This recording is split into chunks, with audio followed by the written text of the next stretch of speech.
Welcome to the Pathways to Prosperity podcast, where we explore personal, professional, and financial success stories of top achievers. Let's dive in. Hello, and welcome to this episode of Pathways to Prosperity. I'm your host, Terrence Shabillion. Today, we sit down with Tristan Fullum of Olivia Rose Manor in Cave Creek, a luxury nurse-owned assisted living home specializing in memory care. Tristan shares how Olivia is raising the standard for senior living by combining compassion, dignity, and industry-leading care. If you're exploring senior care options or simply want to hear an inspiring story of purpose-driven care, this episode is for you. How's it going today, Tristan? Doing pretty well. How are you today? Great. Hey, Tristan, can you give us a quick overview of your assisted living business? Maybe what inspired you to start it and what services you're most proud of? Of course. Well, as an ICU nurse, I saw that the need of bringing a high level of care to senior living.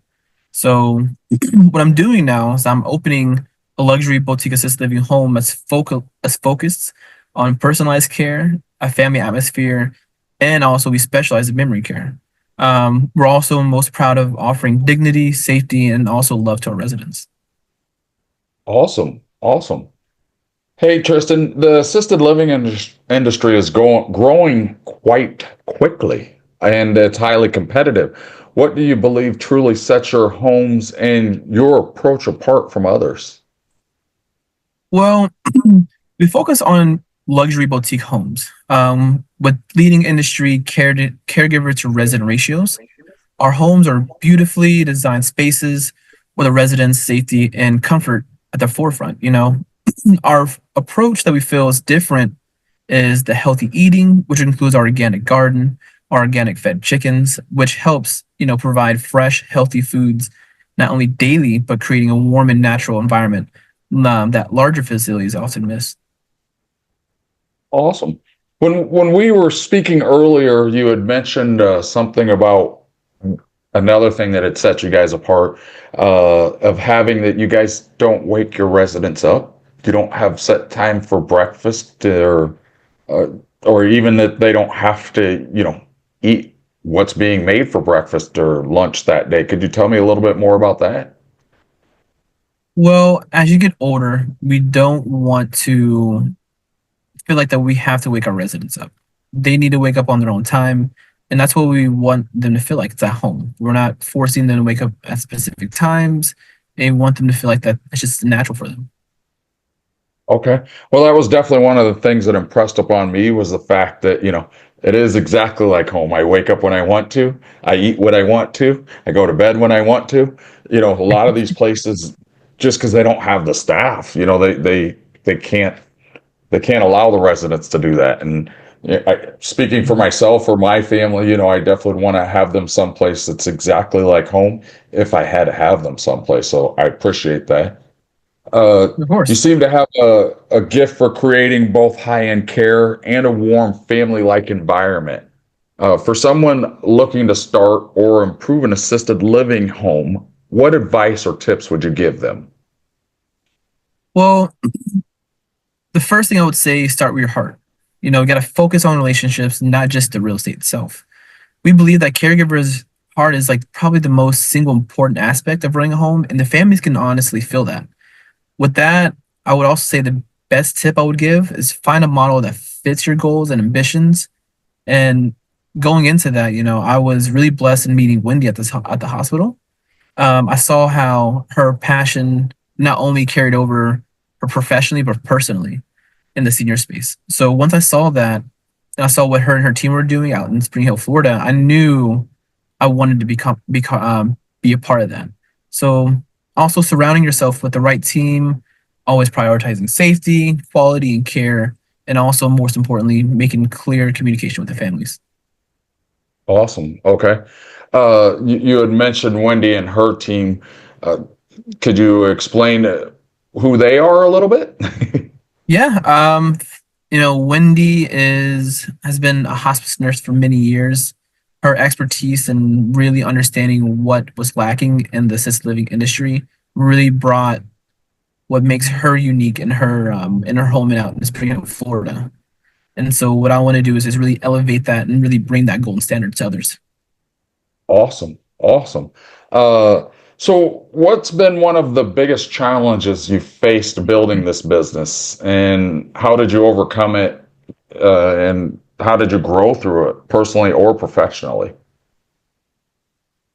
So I would say growing, while also maintaining the quality has been one of the biggest challenges. It's taught me that the value of having the right systems, leaders, and trusting the right people helps, not only grow us, but also helps us without losing our core values. Awesome. Awesome. Um, well, Tristan, one of the things that I did have a question about, and is we obviously talked before this a little bit about everything. Could you tell me a little bit about your caregivers? Maybe what makes them different? How you go about finding them and building your team. What do you find important in? So we found the most important is the care aspect. We don't want to have the run-of-the-mill caregivers. We want people who are willing to be above and beyond. It goes something simple as having a video of what they want to do in our application process in the very beginning. Going the extra step means they're willing to do above and beyond others than other people would do. So not just a job, No, not just worried about their paycheck. Obviously, we're no, all worried about our paychecks, but right. you know Especially the that economy. that their heart shows before everything else is definitely something. Sounds like you guys are looking for. Mhm. Awesome, awesome. So looking ahead, what exciting developments or new projects do you have planned for your assisted living business in the next 6 to 12 months? So beyond opening up Olivia Rose Manor in Cave Creek in the Greater Phoenix area, we're actually also looking to purchase and open other homes in the Phoenix market. I'm also looking to bring on additional operators and investors to really expand our operations in the Greater Sun Belt region who also have the same idea and core values as us. Okay. When you say expand, I assume it's the Olivia Rose Manor brand that you're looking to expand and to bring to other markets? Yeah, we really want to bring that golden standard and bring our brand and just really show that it's not just another home, but it's their home also. Yeah, I definitely feel like it's something that's needed, and to turn this away from being a commodity Yeah, and into what it should be, giving the best care that anyone can, to our seniors. So I definitely appreciate what you guys are doing from that side. Well, Tristan, I appreciate you so much for coming on and sharing your stories and insights. If people listening would like to connect with you or learn more about your homes, where should they go? so the best way to reach me and Austin on our team is to call me at 480-442-2339. To schedule a tour. We have a beautiful home. I really invite everyone to come out. They can also visit our website at oliviarosemanor.com. Olivia spelled is ALIVIYA Rose Manor.com. Or, you can connect with me directly on LinkedIn. Awesome.